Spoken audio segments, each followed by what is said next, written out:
Time Warner Audiobooks presents A Bend in the Road, written by Nicholas Sparks and read by L.J. Ganser. Dedication.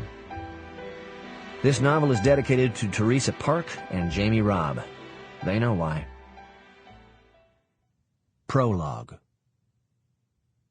Where does a story truly begin?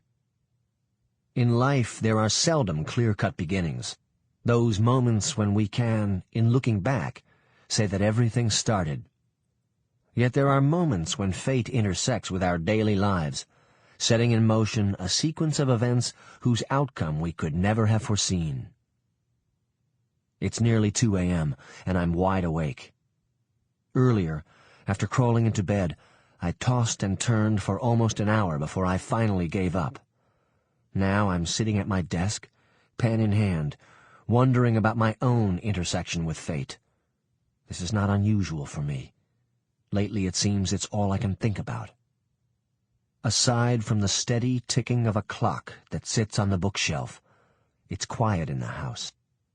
My wife is asleep upstairs, and as I stare at the lines on the yellow legal pad before me, I realize that I don't know where to start.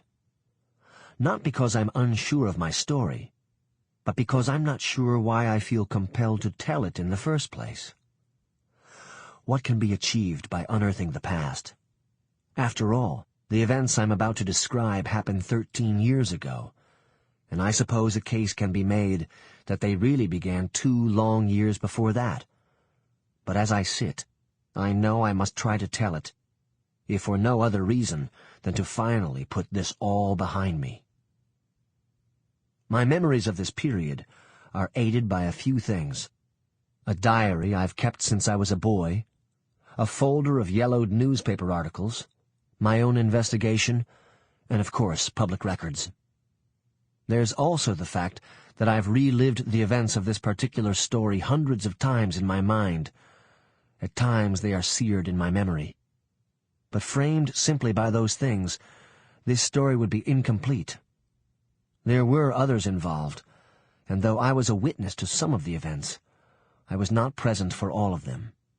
I realize that it's impossible to recreate every feeling or every thought in another person's life, but for better or worse, that's what I will attempt to do. This is, above all, a love story, and like so many love stories, the love story of Miles Ryan and Sarah Andrews is rooted in tragedy. At the same time, Sample complete. Ready to continue?